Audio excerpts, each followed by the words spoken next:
Hi everyone, thanks for tuning in. My name is Liliana Rios and welcome back to my YouTube channel. Today we're going to be talking about 5 reasons why diets do not work, and after that I'm going to be talking about things that you can implement into your life instead of going towards a diet.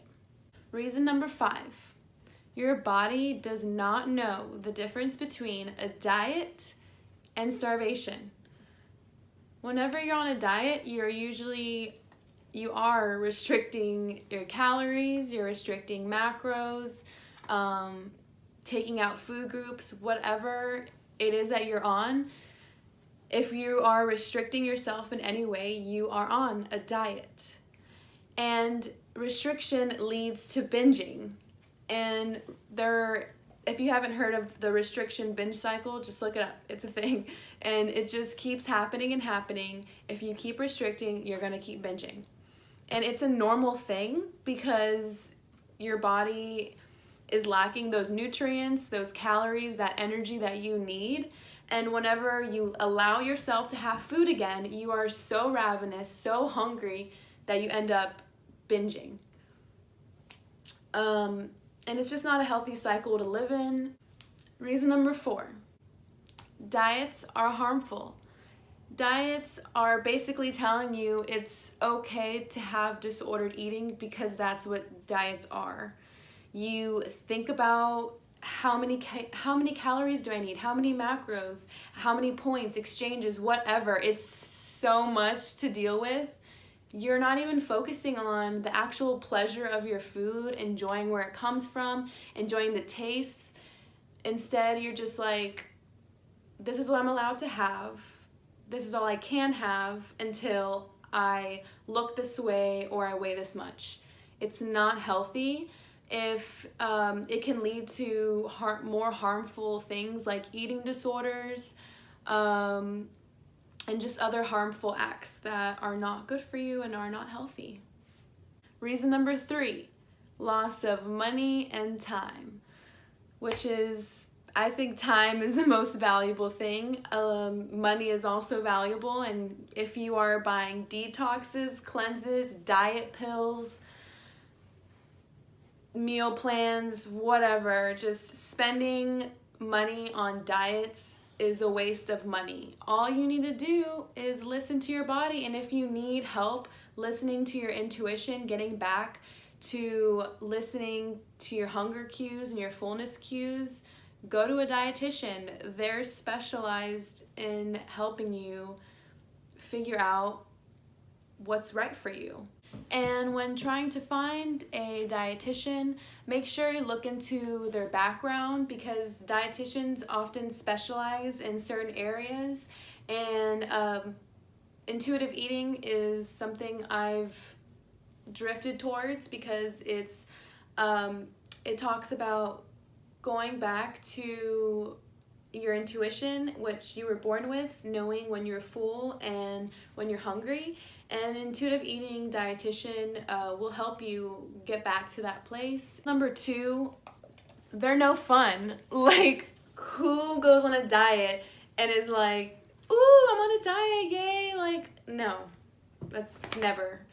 It's die with a T, diet. No, it sucks. And diets just aren't fun because you're restricting, you're denying yourself food that you want and crave, and cravings are natural and normal.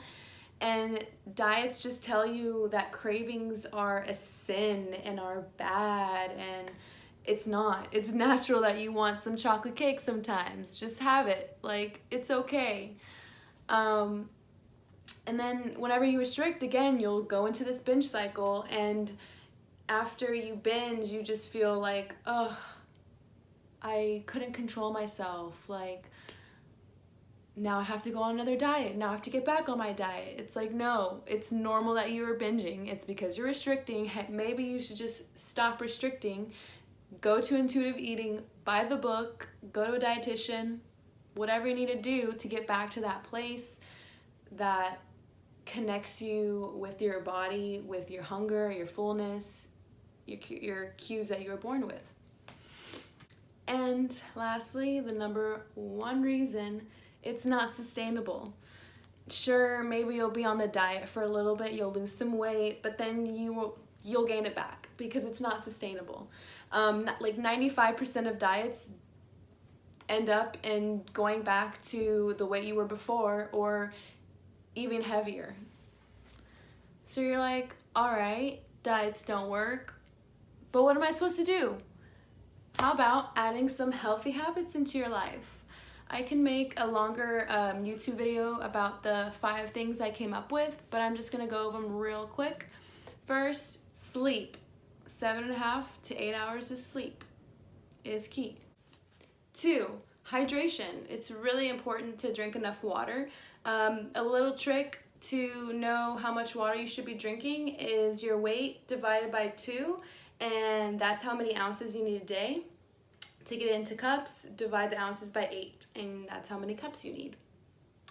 3, joyful movement. So this means finding a movement you love to do that brings you joy.